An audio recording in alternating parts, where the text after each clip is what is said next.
오늘 우리에게 주신 하나님의 말씀 보도록 하겠습니다. 신명기 31장 1절로 13절 말씀입니다. 생명의 샘가 12월 14일 목요일 말씀 가나안 정복 촉구와 율법 낭독 함께 읽겠습니다. 또 모세가 가서 온 이스라엘에게 이 말씀을 전하여 그들에게 이르되 이제 내 나이 120세라 내가 더 이상 출입하지 못하겠고 여호와께서도 내게 이르시기를 너는 이 요단을 건너지 못하리라 하셨느니라.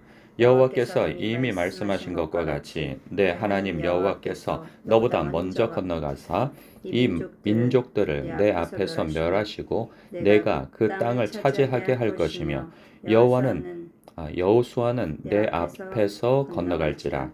또한 여호와께서 이미 멸하신 아모리 왕 시혼과 옥과 및 그 땅에 행하신 것과 같이 그들에게도 행하실 것이라.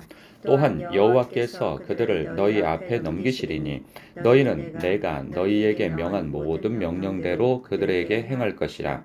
너희는 강하고 담대하라. 두려워하지 말라. 그들 앞에서 떨지 말라.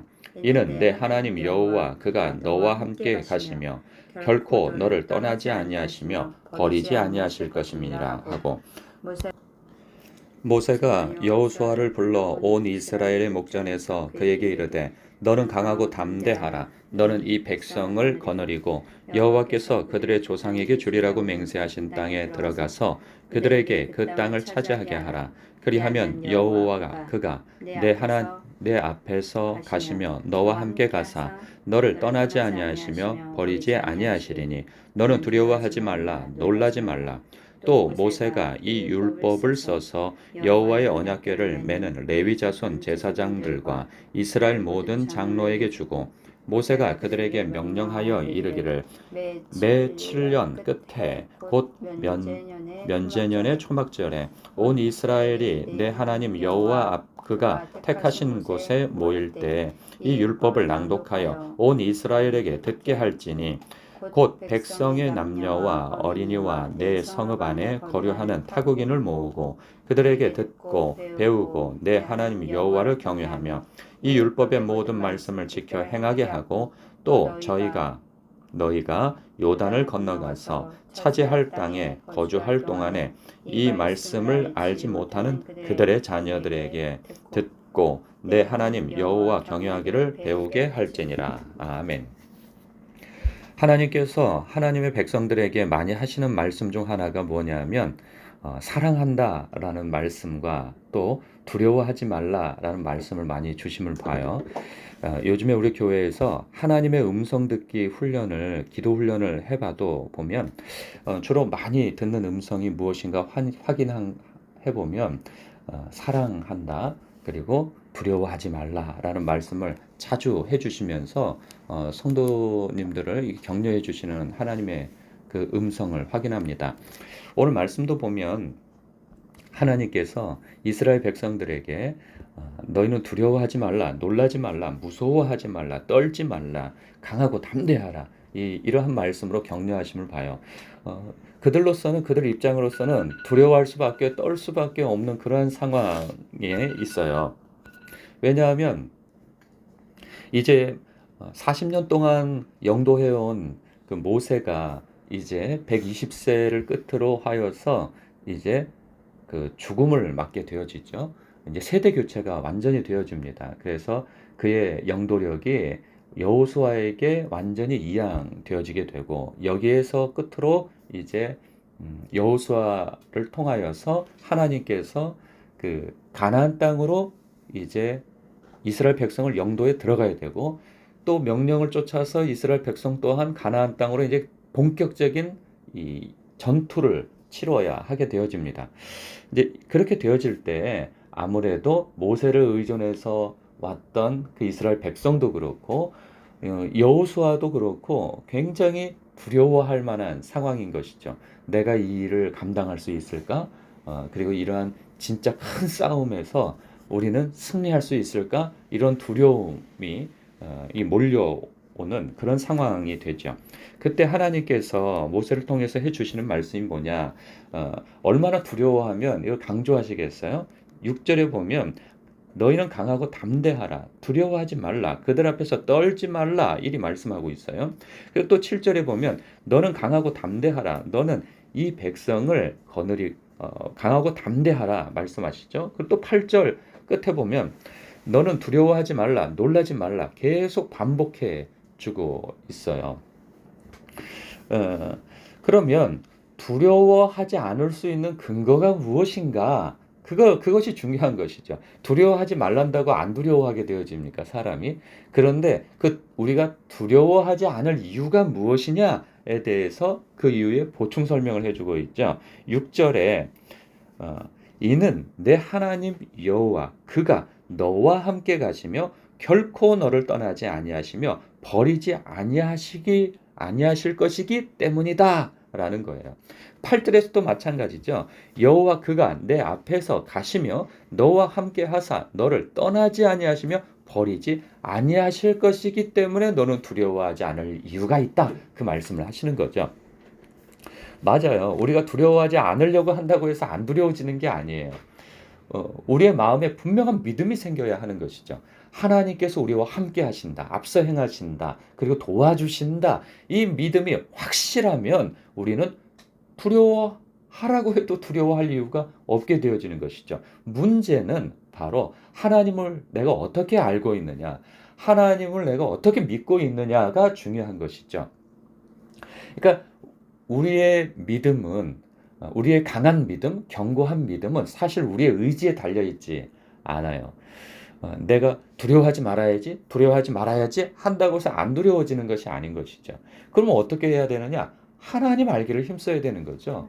그러니까 하나님을 내가 어떻게 알고 있느냐? 그 하나님이 크신 하나님으로 알고 있으면 내 믿음도 커지는 거예요.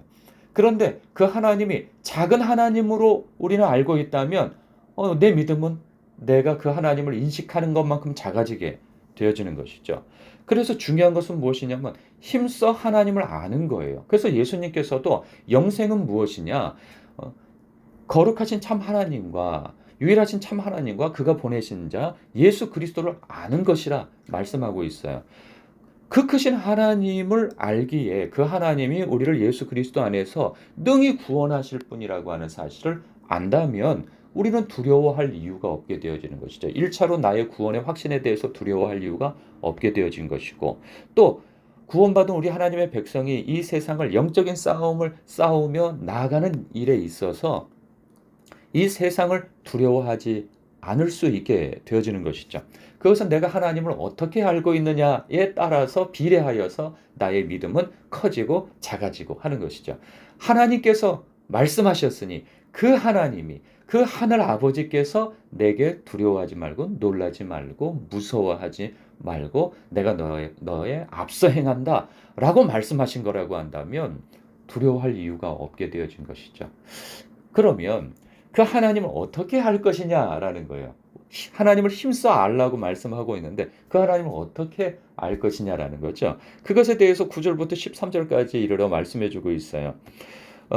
모세가 이렇게 명하죠. 율법을 써서 여호와의 언약궤를 매는 레위 자손 제사장들과 이스라엘 모든 장로에게 주라는 거예요. 그래서 매 7년에 명절이 있는데 그때 선포하여 가르치라는 거예요. 여호와의 율법의 그 말씀을 말이죠. 그러니까 민족의 지도자들, 이 지도자들은 나서서 여호와의 율법을 남녀노소 이방인 할 것 없이 이스라엘 경내에 머물러 있는 모든 하나님의 백성들에게 하나님의 율법, 그 말씀을 가르치라 하는 거예요. 중요한 게 무엇이겠어요? 목사에게 중요한 거? 하나님의 말씀을 힘써 가르치는 것이죠. 가르치는 것뿐만 아니라 가르치는 것은 그렇게 큰 힘을 발휘하지 못합니다. 사실 다른 사람을 통하여서 듣는 것, 물론 믿음은 들음에서 나지만 그 자꾸 수동적으로 다른 사람으로부터 듣는 것보다 이것도 중요한데요. 이것이 사실 기본이죠.